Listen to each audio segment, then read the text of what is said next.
Gavel this meeting to order and say welcome to this May 29th meeting of the Eugene City Council. I'm Mike Clark, and I'm sitting in for the mayor today, who is on the phone with us and joining us for all of the discussion. Councilor Zelenka is here, and I don't believe Councilor Evans is on the phone with us for this portion. Okay. We're going to start the evening with some ceremonial matters, and it is my great pleasure to ask the members of Troop 100 and Pac 12 to please join us up front and lead us in the Pledge of Allegiance. If everyone would stand, please.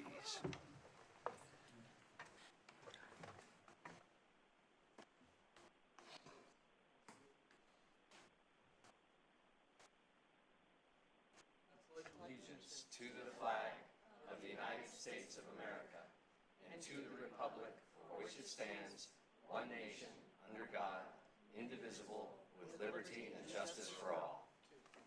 Thanks, guys. Great job, guys. Great job. We do that 4 times a year in celebration of some specific holidays, and this one is in celebration of Memorial Day. We had the fine help of these young men. Thank you. At this point, we will want to open the public forum, and I have a little piece to read here that the public forum is an opportunity for individuals to speak to the City Council on any city-related issue except for those items which have already been heard by a hearings official or on tonight's agenda as a public hearing. Each person will have 3 minutes to speak.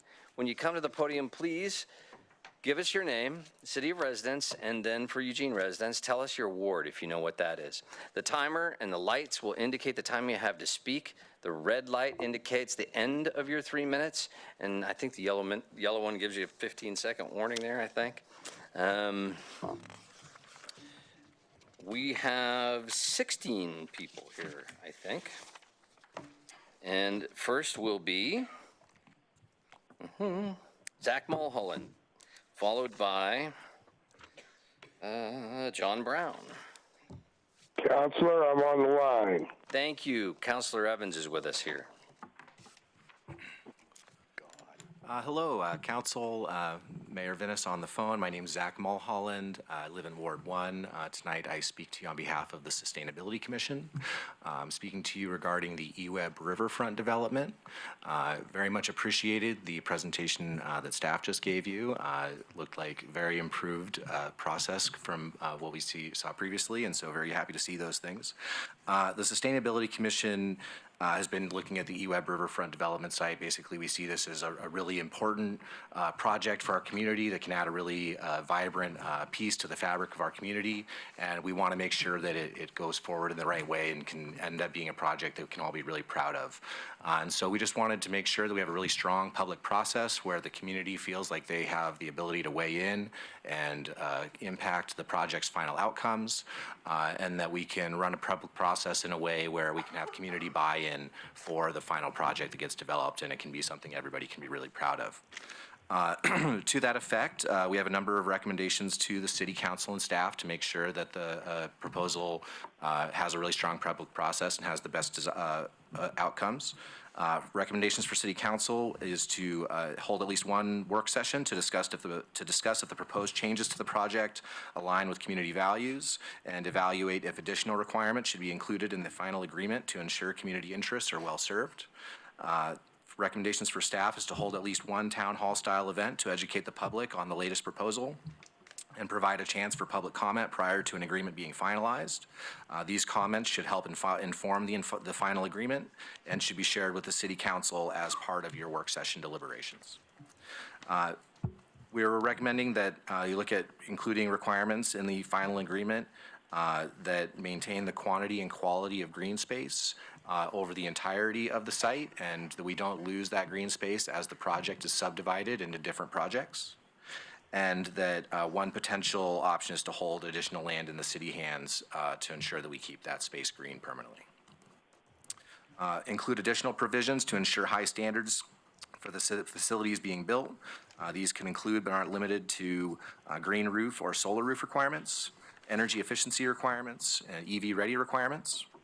The committee, the Sustainability Commission had a subcommittee that was helped develop these proposals, and we actually had a number of community members that came to our subcommittee to tell us about their concerns for the project. They had concerns around maximizing setbacks of buildings from the river, consistency of the project with the 100-year floodplain, opportunities for bike and pedestrian access for people coming from the university, and requiring minimum amounts of mixed-use development and other desired uses within the site.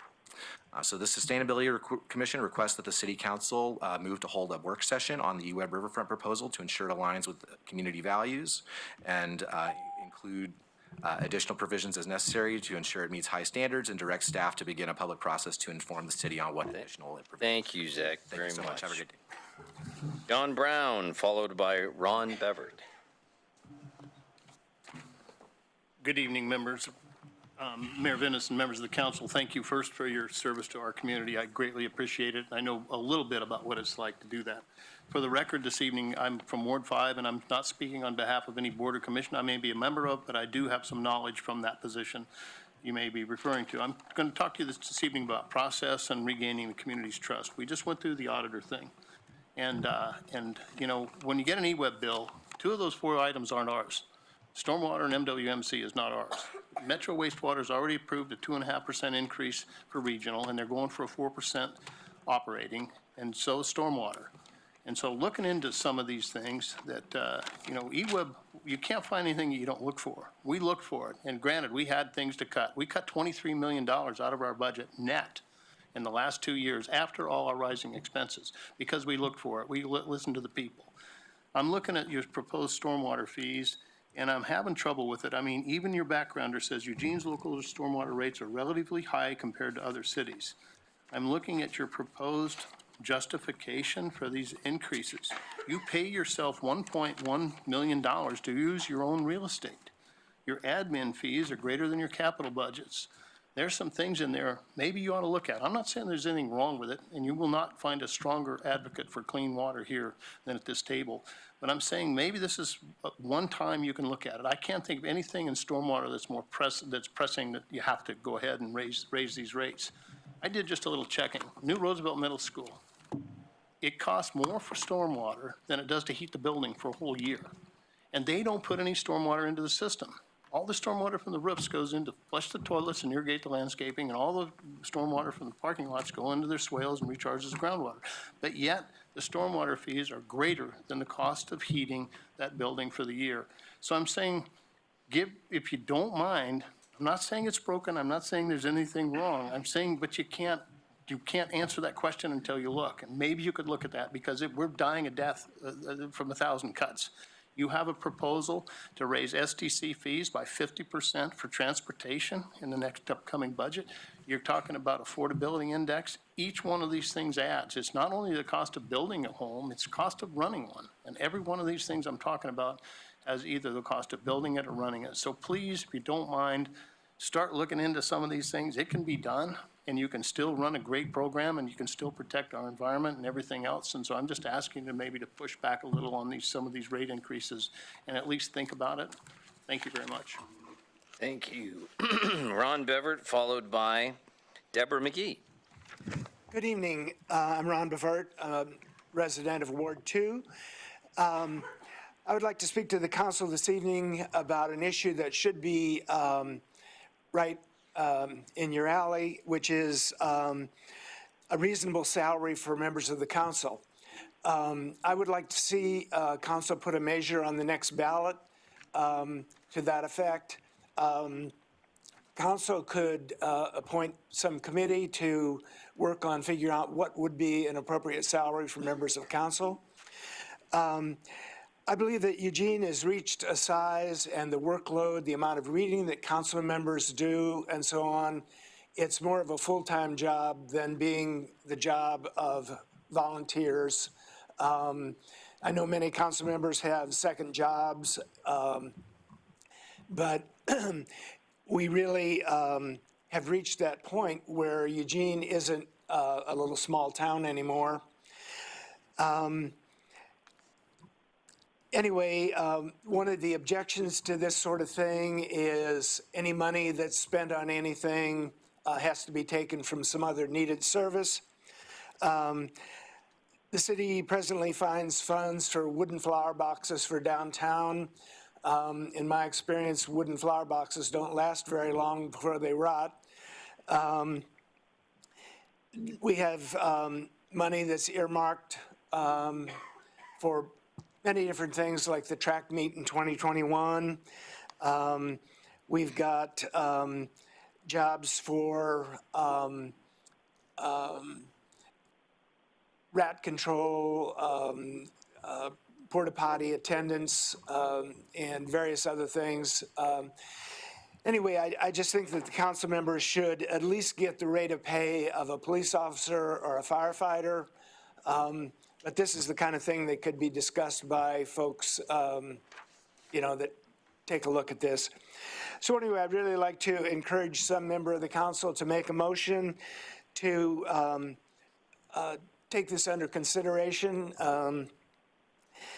I feel like it's in your own self-interest, and fighting for a living wage is something that, everybody should do. I think it's unnatural to work without being sufficiently compensated for it. So thank you for your attention. Thank you, Ron, very much. Deborah McGee, followed by Todd Boyle. Good evening. My name is Deborah McGee. I've lived in Lane County for 40 years. I'm a retired educator. I worked for Bethel 4J in the Lane ESD as a school counselor, and I'm dedicating this last chapter of my life to trying to address the climate crisis. In April, I attended a presentation by Northwest Natural about their low carbon pathway. I have thought about that presentation, and I can tell you that they have no achievable plan to reduce carbon emissions. The truth is, gas, 67% of which is fracked, is just another dirty fossil fuel. Scientists look at the total life cycle of fossil fuels, and they are telling us that fracked gas is as bad or worse than coal in its effects on the atmosphere. That's why I wore my no coal shirt. I'm going to repeat that because I've heard countless people say that gas is the transition, the bridge fuel to clean energy. Fracked gas is as bad or worse than coal in its effects on the atmosphere. If we were talking about burning coal in Eugene, we'd all be committed to stopping it. But since that idea that gas is as bad as coal, an idea that people don't understand yet, we're looking at 2.5 miles of increased fracked gas pipeline in our city to gain more customers to burn more fracked gas. The city is also looking at renewing a contract in 2019 with Northwest Natural. This we know about climate science. It's warming, it's us, we're sure it's bad, we can fix it. Eugene's plan to fix it is the Climate Recovery Ordinance passed in 2014. Eugene's plan is the CAP, the Climate Action Plan, rolling out to the community soon. How does the continued burning of gas help us reach our carbon emissions? Electricity can be clean, especially when it comes from the sun and wind, but burning fossils, natural gas, can never be clean. Eugene needs to sunset its relationship with burning gas and help people transition to electricity. Recently, I attended Sandra Steingraber's keynote speech at the Permanent People's Tribunal on Human Rights and Fracking. Fracking is a violation of the human rights of frontline and fence-line neighbors. Fracking permanently destroys fresh water, and only 1% of water on our planet is fresh. I will leave a copy of these comments because I've included the free download to the research compendium of 1,300 referenced peer-reviewed studies on the risks and documented harms of fracking. I hope you will educate yourselves, and I think you will agree that fracking is a violation of human rights, and it is immoral. If you believe in and support the Climate Recovery Ordinance that you passed, you will deny the fracked gas contract before the city. I also believe that if we do not begin immediately to implement the Climate Recovery Ordinance and sunset fracked gas in our community, then our community too is violating the human rights of our children. Thank you very much. Todd Boyle is next, followed by Linda Hale. I'm Todd Boyle, and I'm in Allen's district in the Amazon neighborhood. And I came to talk again about ADUs. We have to do a search and replace on our brain from SDUs now. Excuse me. So there's 44,000 residential lots in the city, and 6 ADUs have been permitted in the last 3 years. So that's an average of 2 per year, and that's about 5 per 100,000. And so by that arithmetic, Eugene homeowners are more likely to die of whooping cough in a year. That's 5.5 per 100,000 than they are to get an SDU permitted in Eugene. So my hypothesis is, which everybody needs to have a hypothesis, I have a college degree. Eugene is not actually permitting SDUs.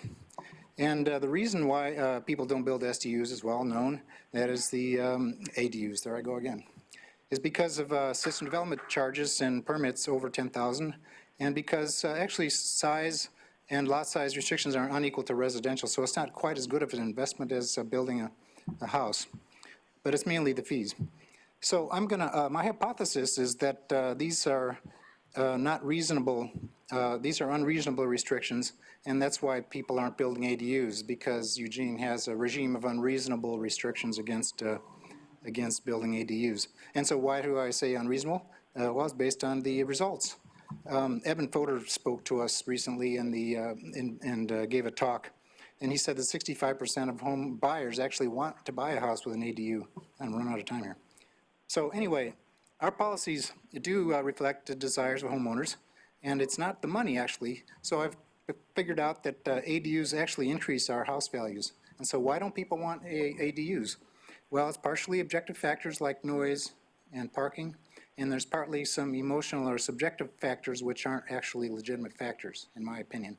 And that is things like the aesthetics of what it looks like on other people's property, outside of their property, and privacy, which actually is a mental creation. It's, if someone looks at you, it doesn't actually change anything in your life, you know, if someone looks at you.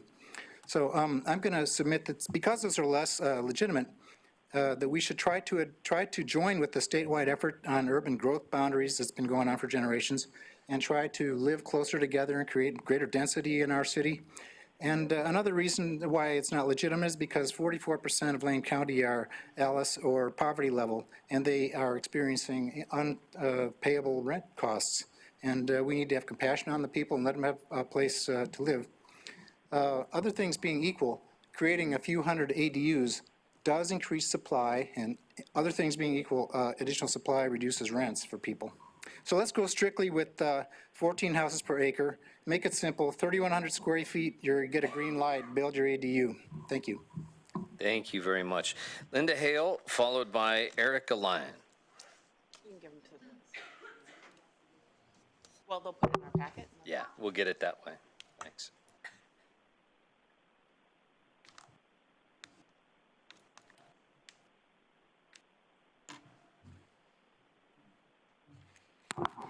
Linda Heil, Ward 2. Tonight, we have a community greenhouse gas quiz with answers. How many customers does eWeb have in Eugene? Answer, about 86,000 for electricity and heating, ventilation, and air conditioning, or HVAC. How many customers does Northwest Natural Gas have? 30,000 for HVAC. Back of the envelope math, eWeb probably has about 56,000 customers for HVAC. How much greenhouse gas did eWeb emit in 2015? About 30,000 metric tons of CO2. How much greenhouse gas did Northwest Natural Gas emit that same year? About 243,000 metric tons of CO2. Take-home point, Northwest Natural customers account for 8 times more greenhouse gas emissions than eWeb customers, even though there are half as many of them. 4, which sector produces more greenhouse gas emissions from natural gas, residential customers or commercial and industrial customers? Answer, commercial and industrial customers account for about 73% of the total emissions from natural gas. My contact with Northwest Natural said that the overwhelming majority of its customers are residential. So, Northwest Natural Gas and a small number of commercial and industrial super emitters are blowing up Eugene's carbon footprint. 5, who are these commercial and industrial super emitters? Answer, the city should find out. 6, which of the following groups has a seat at the planning table for the Community Climate Action Plan? Community Alliance of Lane County, National Association for the Advancement of Colored People, Centro Latino Americano, Food for Lane County, or Northwest Natural Gas? Answer, only Northwest Natural Gas. 7, does this sound like the fox building the hen house to you? Yes or no? And finally, which of the following would fairly address the costs associated with switching customers from gas to electric for HVAC and cooking? Check all that apply.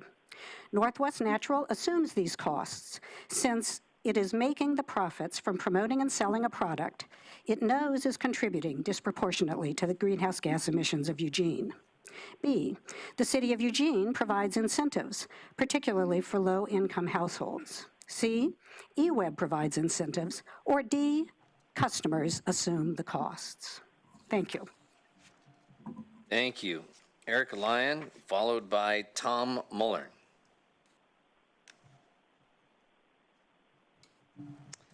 And thanks, guys. Is Erica here? Did I get that wrong? Looks like it. Looks like Erica. Going once.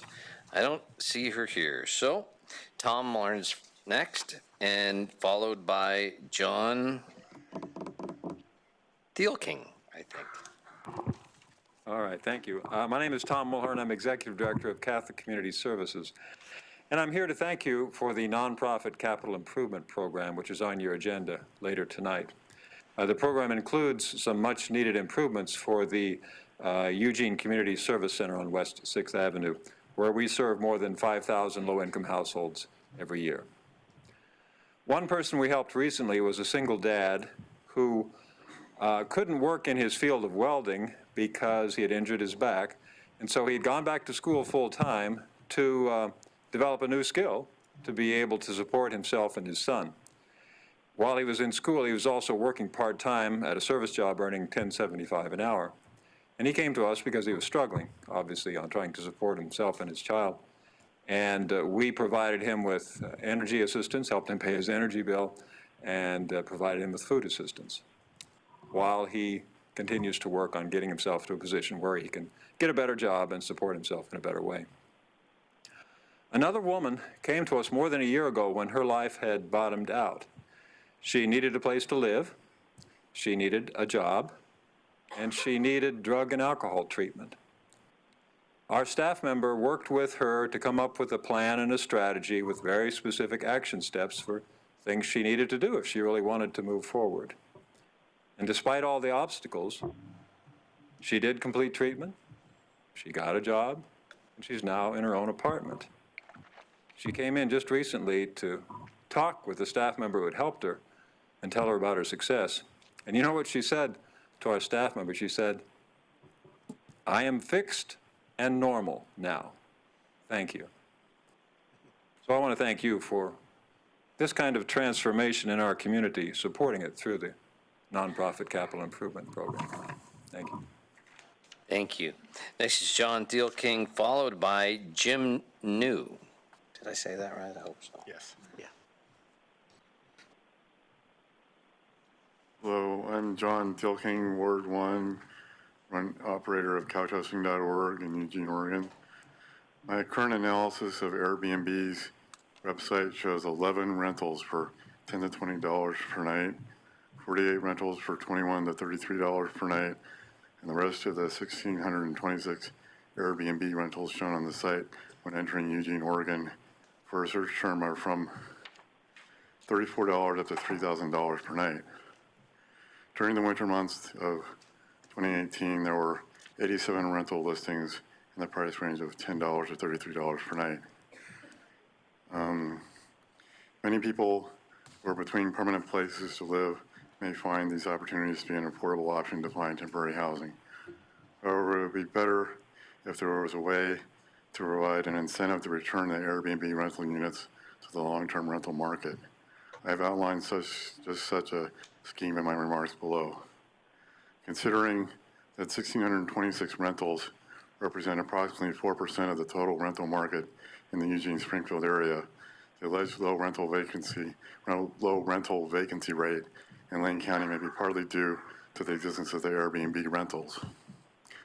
To further encourage the posting of lower prices on Airbnb.com and an eventual return of these units to the long-term rental market, I suggest waiving the occupancy tax for any room rentals that charge $33 per night or less, and impose an additional 10% luxury room tax on all rentals, that is, Airbnb and hotels and motels that charge $120 per night or more. This luxury tax could bring in as much as $6 million per year from Airbnb rentals alone, assuming near zero vacancy rates and an average luxury room rate of $300 per night. I would suggest putting this money into a rental assistance fund to help renters who are on the brink of homelessness. And a couple other things. One is I did have a little bit of success with couchhosting.org. We managed to keep a homeless woman off the street for 30 days after she received essentially just a few hours notice before she was evicted, because we couldn't find her mailbox key, and so the 30-day notice was locked in her mailbox. Also, as far as EWEB goes, I have the thought that what we should do is distribute thermometers to at least to everyone who has electric heating without a thermostat. Because in the two examples that I know of, that I'm familiar with electric heating, there's not a fixed temperature on the thermostat. It's just a dial. So it doesn't really set the temperature very precisely. But if you distribute a $5 or $10 thermometer, one of those electronic thermometers that has humidity and temperature to everybody in Eugene, that would allow them to maintain their room temperature at 68 degrees. Thank you. Next is Jim New, followed by Lords, I want to say Gennart? I'm not sure how to pronounce that. Mayor and Council, my name is Jim New. I live in Ward 7. One of 350 Eugene's tasks is to generate awareness about rising temperatures from increasing levels of CO2 in the atmosphere and to promote reduction of carbon emissions. Connecting with individuals and organizations is part of that outreach process, and 350 Eugene has developed meaningful relationships with indigenous tribes, the NAACP, local and regional environmental groups, community rights and labor groups, high school and college students, among other organizations. This past winter and spring, 350 Eugene has had the pleasure and honor to meet two U of O graduate students, Lourdes Gennart of the Geography Department and Michael Graham of Planning, Public Policy, and Management. Lourdes was challenged with an advanced cartography project over the winter term. She chose mapping property vulnerabilities and population endangerment of a crude by rail derailment, fire, and explosion on the Union Pacific rail lines that run through Eugene within the half-mile and one-mile blast zones. She has provided the mayor and council copies of her project with statistics and will present her project to this assembly. Michael Graham is a Master of Community and Regional Planning candidate in the School of Planning, Public Policy, and Management. We met Michael at the April U of O 7th Annual Climate Change Symposium, where he gave a presentation on renewable natural gas and its role in mitigating climate change. Michael works extensively surrounding biogas and renewable natural gas. He is doing his graduate thesis examining the barriers to renewable natural gas using interviews with on-ground stakeholders. He will give his testimony on renewable natural gas as a green gas option for Eugene customers. However, Michael had a personal appointment out of state, and Katie Brainerd, our U of O graduate of environmental studies and an intern with 350 Eugene, will read Michael's testimony after Lord's testimony. Thank you. Thank you very much. Lords, followed by Katie Brainerd. Hi, so we're real close on getting my name right. Sorry about Lourdes that. Gennart. Sorry about that. That's all right. So I started this project because of a course I took at the University of Oregon, where I'm a master's student pursuing a Master's of Science in Geography. And when I started this mapping project, which I wish you could all currently see, I knew very little about this town. I have just moved here. I've been living here for less than 8 months. And I've now wrapped up this project feeling both concerned for where I live and work. And so on this map, as you can now see in my hand, the railways cut through the center, directly through the center of the Eugene urban growth boundary, which puts at risk several of this city's institutions and populations.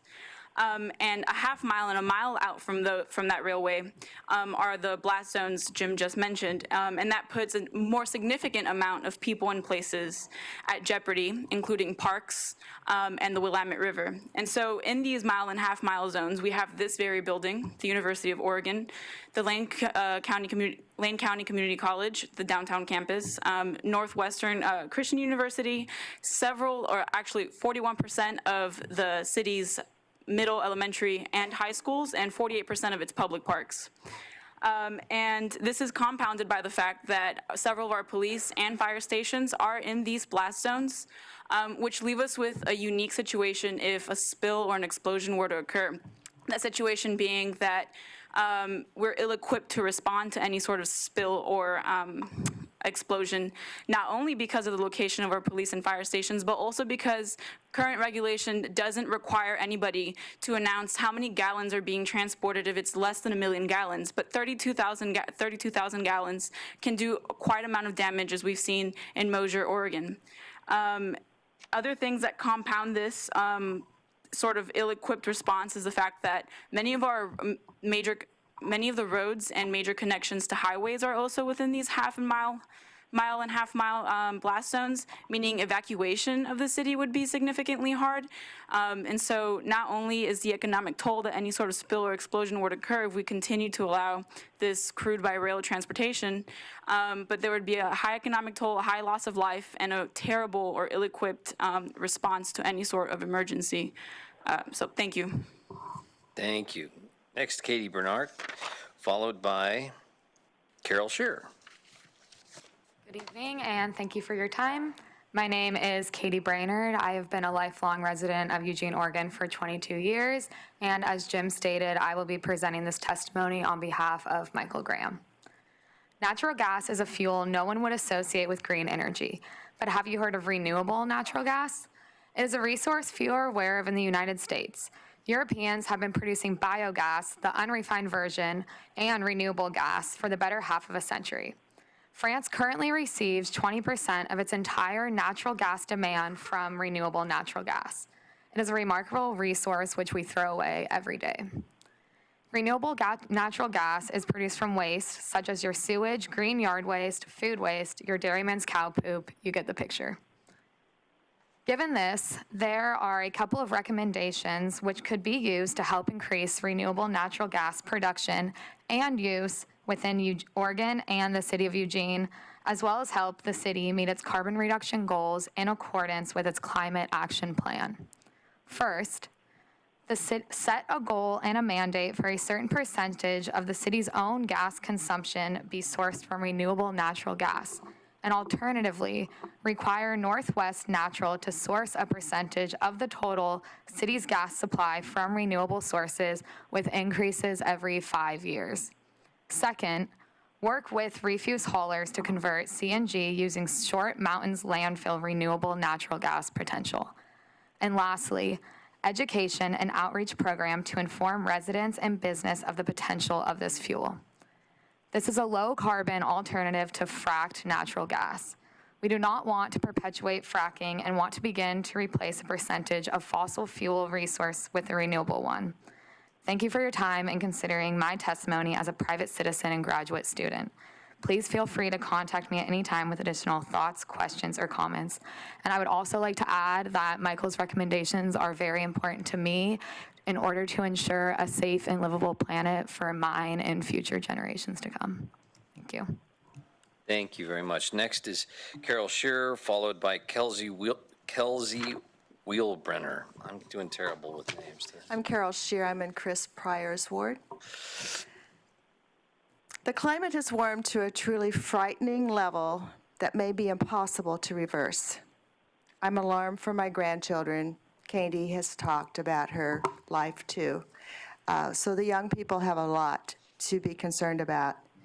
In Eugene, a major concern is the Northwest Natural Gas proposed expansion of their service.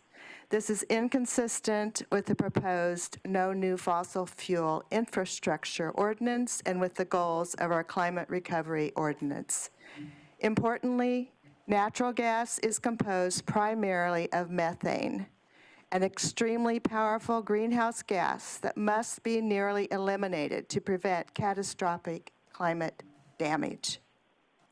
I have 2 articles about the problems with natural gas that I will give copies to staff. So each counselor, the mayor, and decision makers can have the information.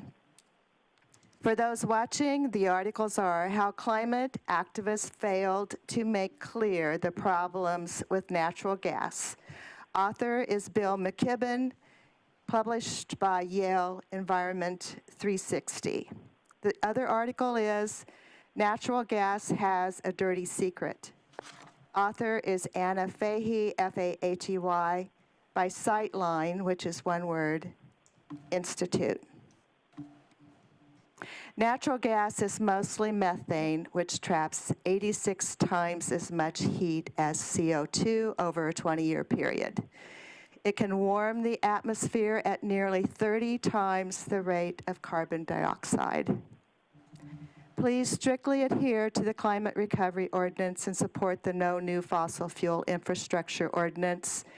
Younger generations depend upon our taking responsibility to save their futures. Thank you. Thank you very much. Next, Kelsey Wheelbrenner, followed by John Borofsky. Hi, Council. My name is Kelsey Wildbrenner. I am from Ward 7. I'm the administrator of Yapoa Terrace Retirement Apartments. If you're not familiar with Yapoa, we are a very large high-rise building at the base of Skinner's Butte, and I'm here to speak in support of replenishing funds to the rehabilitation, the rental rehabilitation loan program. So we currently house 222 senior-only affordable apartments. 210 of our 222 units have HUD subsidy available. So we are fortunate to be a current recipient of funds from the rental rehabilitation program. And with the generous commitment that we received through funding, it actually triggered the rest of the funding necessary to start the preservation of our subsidized units and our aging building structures. So, just to give you an idea of the growing need for this type of housing, when I started working at Yapoa approximately 4 years ago, we were able to move someone in within 2 months, sometimes sooner. Now I am lucky to offer someone an apartment sooner than a year. And the list just keeps growing. We probably send out and take in anywhere from 10 to 20 applications a week. So without Yapoa, our residents, a lot of them would struggle to find somewhere to live. Several of them very realistically could and would be homeless. So please, consider replenishing the funds to the rental rehabilitation loan program. It's so important to preserve what we have because the reality is, building more is not as easy. Not that preservation is easy either, but to preserving what we have is so important. So thank you. Thank you very much. Next is John Borofsky, followed by Annie Soto.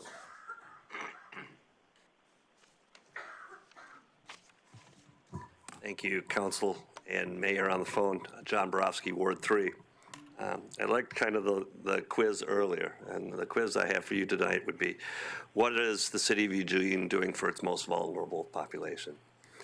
Well, item number 6 tonight, the Community Development Block Grant is doing a lot.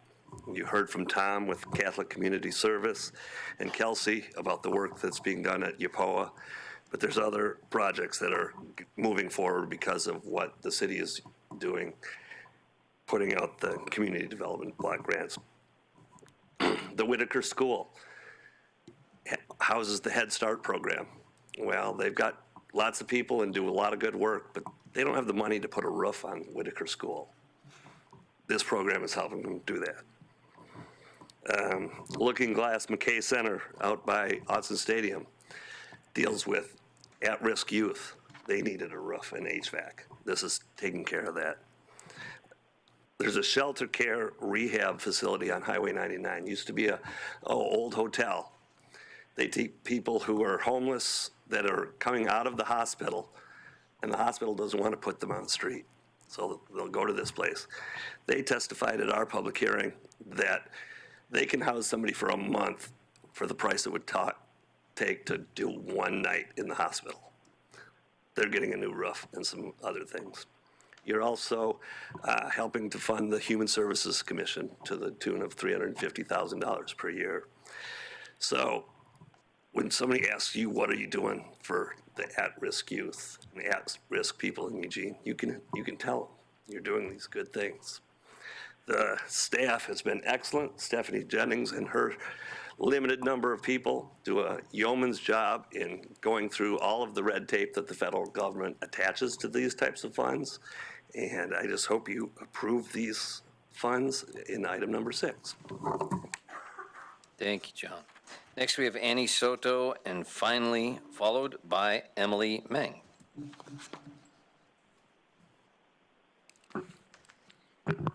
Mayor Vinnis, councilors, thank you for your time, the opportunity to touch base with you all. I am the executive director of Head Start of Lane County. I live in rural South Lane. Oh, let's just say Saginaw. It's in the news today. And I have been working for Head Start of Lane County since 1979. Started out in Eugene. We were asking for $240,000 for the Whitaker School, which we purchased in the year 2004. We currently serve 180 children and families at that site. Our young students, 5% of those kids are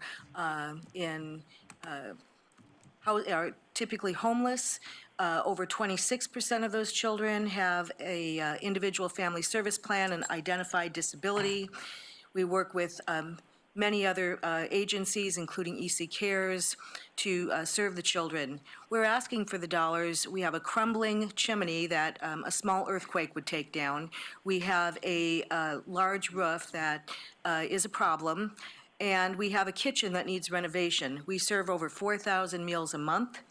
The children in our in our area receive, I'm sorry, I usually don't get nervous, but having you all in front of me is making me a little nervous. So the children receive over 80% of their calories, over 100% of their vitamins A and D, and if that's significant to me. I don't know how you all think about that, but the food that we serve the children is great.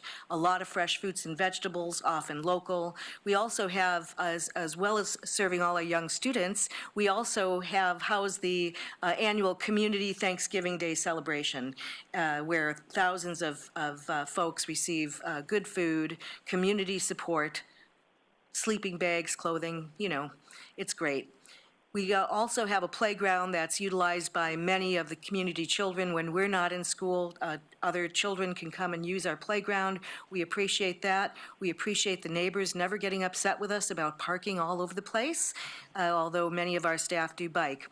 So we want to really encourage you to look at that $240,000 and think about all the children who receive services there and the families who receive services there. Sometimes the city houses events there. And we also have the Lane County Dental Services, where the children, all of the children receive dental cleanings, dental service, fluoride varnishes, and they have great teeth. So thanks again for your support for the Community Development Block Grant program.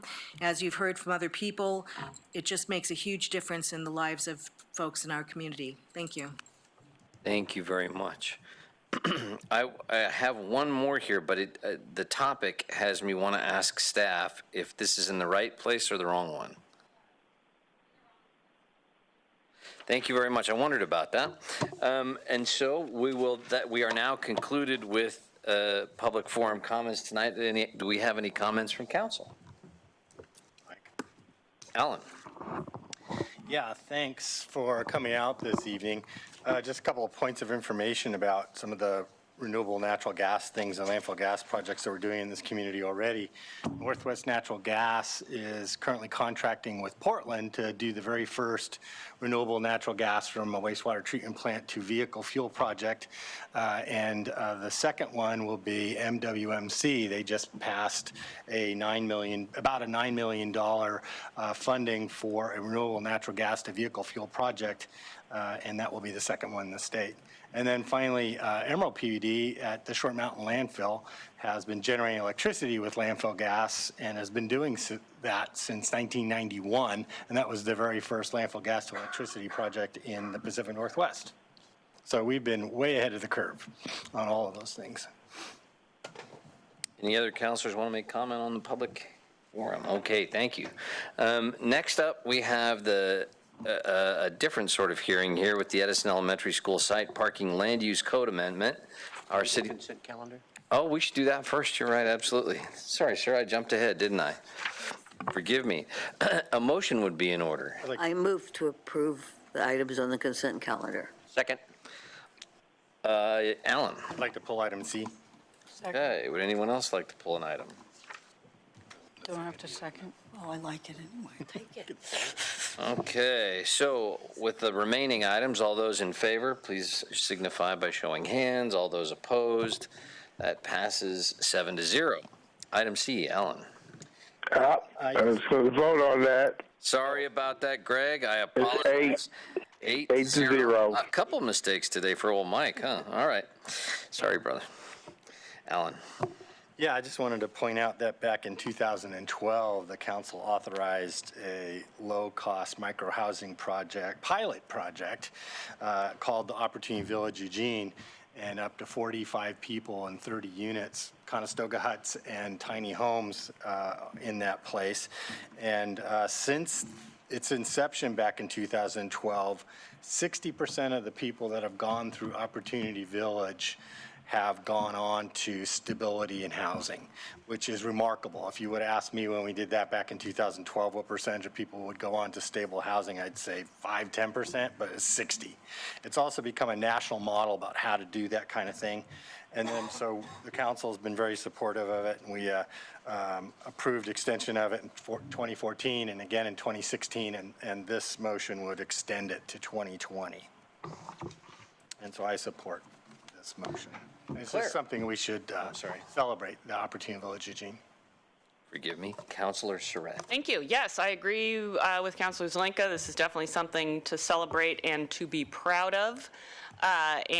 Opportunity Village is in my ward, and when it was being proposed, you know, there were concerns expressed from folks about the location and would it have a negative impact on other nearby residents and businesses, and never once has there been a single complaint about anything to do with Opportunity Village that I have received as the counselor for that area. So I just wanted to point that out and thank Councilor Zelenka for raising the profile of this item. I was going to mention it when we got to the item on the community development block grants, but happy to celebrate Opportunity Village and our continuation of the lease, I'm assuming will be supported by my fellow councilors. Thank you. All right, if we're ready to vote on item C, all those in favor, please show by raising your hand. And Councilor Evans? Aye. There we go. And so it passes 8-0. And now we'll move on to the public hearing on the ordinance concerning waiving off-street parking at Edison Elementary School. City File CA 18-2. Now, as this is a quasi-judicial hearing, I have a very long script to read to make sure that we do this properly. So you'll all have to be very patient as we go through this. I'm opening the public hearing on a proposed ordinance amending the city's land use code to exempt the Edison Elementary School site from the city's parking requirements as long as the 4J School Board provides the city with a transportation demand management plan for the site. Those wishing to speak during this public hearing should have already submitted a completed request to speak form to the information desks. Do any of the counselors at the table or on the phone need to disclose any bias, conflicts of interests, or ex parte contacts? I have Alan. Yeah, on February 23rd, 2018, I mentioned the proposed Edison School parking ordinance when I attended a meeting of the Local Government Affairs Council of the Eugene Chamber of Commerce to speak about the city's proposed park bond. And I also mentioned it during my council updates at the Laurel Hill Valley Citizens meeting on May 16th, Fairmont Neighborhood meeting on May 23rd, and the Ward 3 candidate forum on April 24th. I was not approached by anyone at the meeting about the Edison parking proposal. I do not receive any information outside of the record, and therefore I can make an impartial, unbiased decision on the Edison School parking ordinance based on the applicable approval criteria and the arguments and evidence in the record. Does anyone else have anything they'd wish to declare? Okay, seeing none, I suppose I'd like to turn it over to the city management for, our acting city manager, Christy, for introduction of the topic. Yes, as you mentioned, tonight we're here for a public hearing on Edison parking. It's a site-specific land use code amendment to waive parking requirements for a new or remodeled school on the Edison school site at 1328 East 22nd Avenue. Awesome. Thank you very much. Testimony presented should be directed towards the applicable approval criteria or other criteria that the speaker believes to apply to the decision.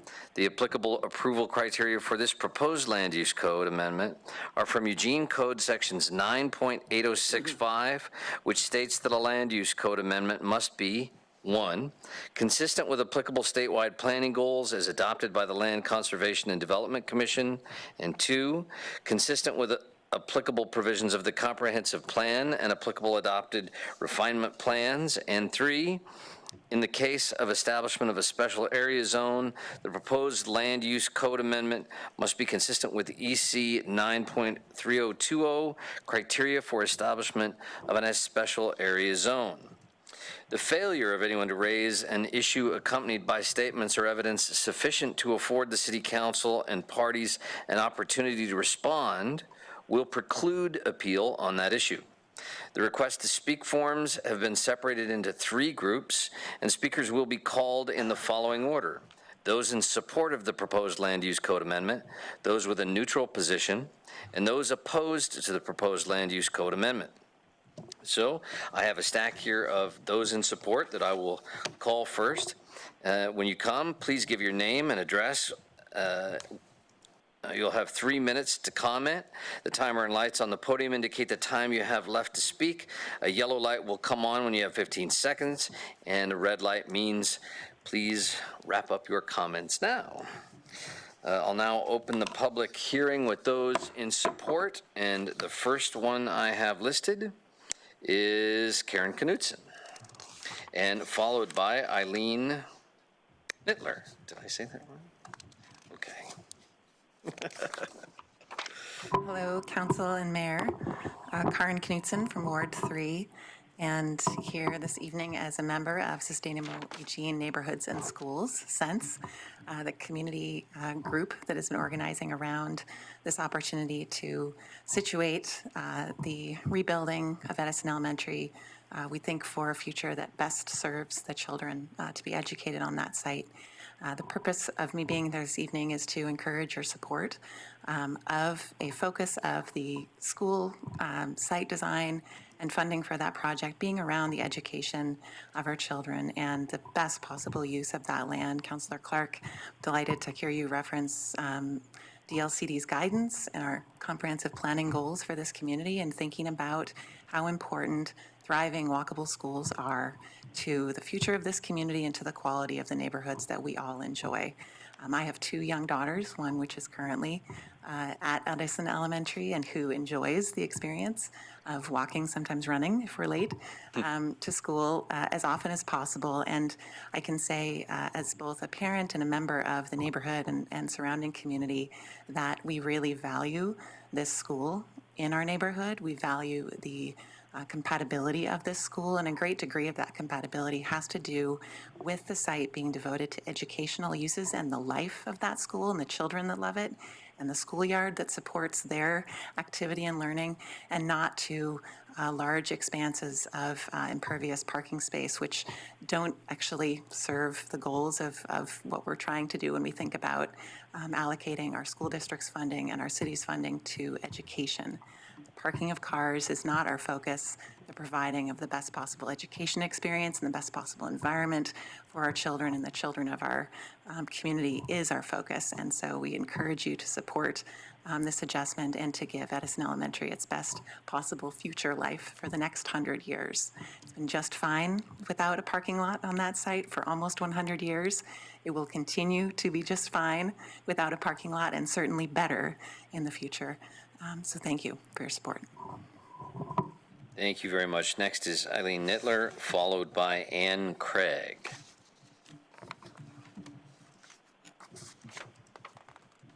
Thank you. My name's Eileen Nittler, and I'm the chair of the Eugene 4J School Board. And the address that I think is applicable here is that of Edison, which I believe is in Councilor Zelenka's ward. I'm here to ask you to adopt the land use amendment, the land use code regarding Edison parking. The site of the school is roughly 1/4 of the size we would normally need in order to build an elementary school with room for fields and playgrounds and parking. The community has been vocally supportive of having a continued no on-site parking system. It's been working with them, as you heard, for a long time. If we were to have to put parking into the project, it would greatly restrict how we rebuild the school, not just the building, but also the outdoor pieces such as playgrounds, concerningly so. It would also raise the cost to taxpayers by roughly $4 million. We're going out for a fairly large bond in November, or we're working towards that. It's not official yet. And we're looking everywhere we can to minimize the costs that are involved, and this is one of them. The district is willing to work with the city on a transportation demand management plan, which would likely not vary much from the current system that's in place that promotes a no-car or low-car environment. We greatly appreciate your consideration for this and for all you're doing for kids. Thank you. Thank you very much. Next, we have Ann Craig, followed by, let's see if I can do this right, Kari Parsons. Did I get that right? Kari, it says. Hi, I'm Ann Craig, and I am the president of the Edison Parent Council. I also have 2 kids attending there currently, and I'm a neighbor at 2602 Agate in Councilor Zelenka's ward. And I'm here to ask you to support the continued street parking in lieu of a parking lot.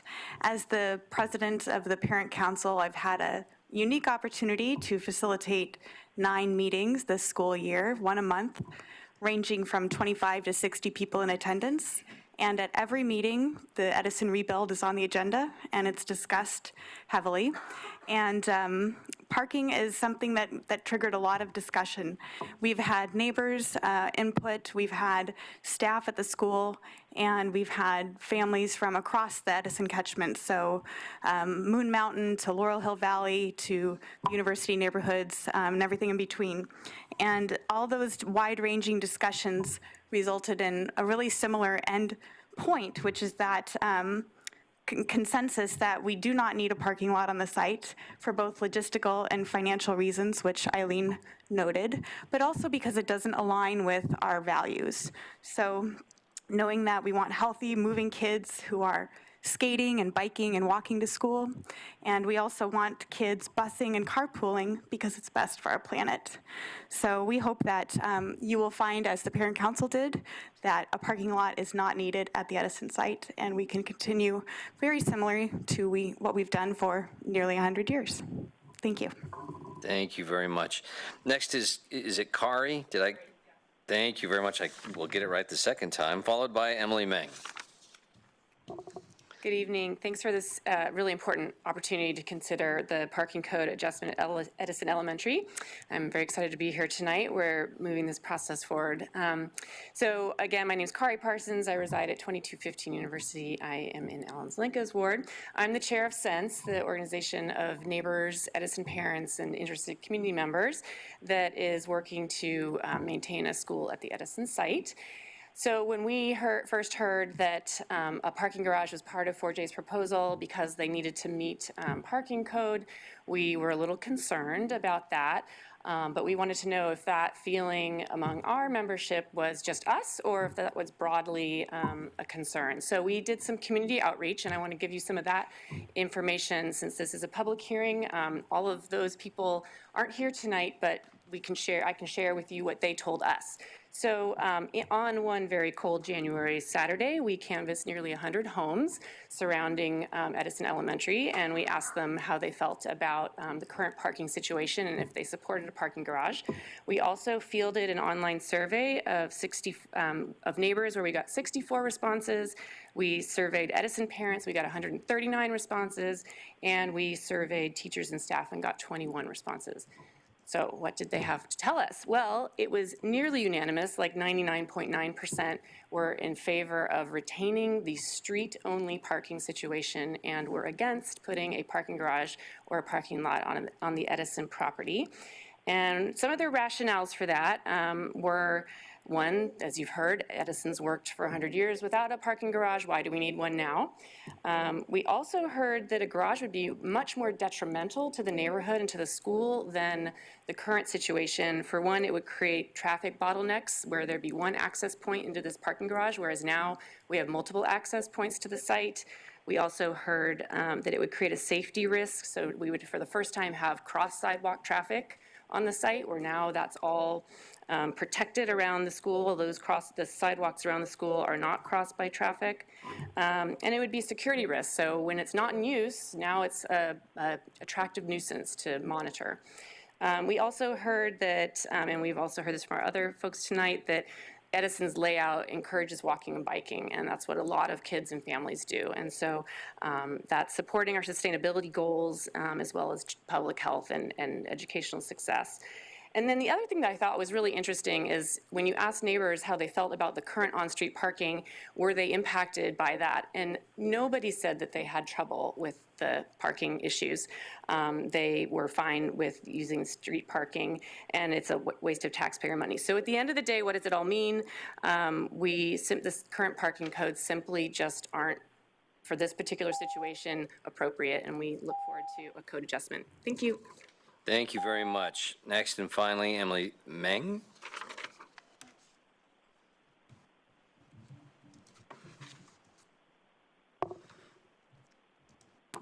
Hi, my name is Emily, and I live in the same neighborhood at Edison Elementary area at 1800 Columbia.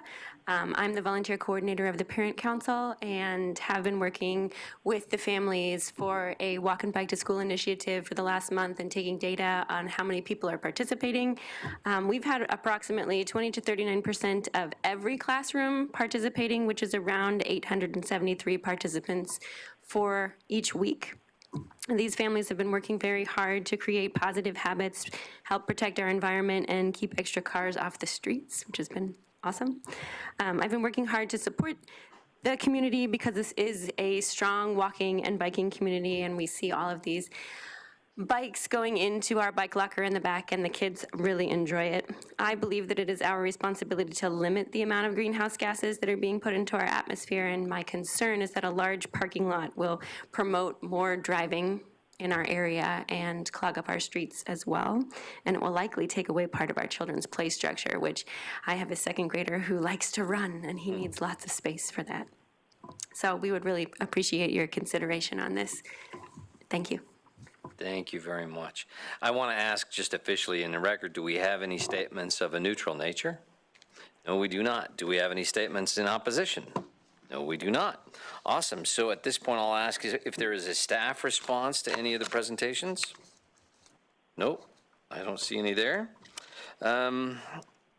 The proponent/applicant may now have their opportunity to provide final rebuttal if we had had some, and I don't know if that's appropriate now at this time.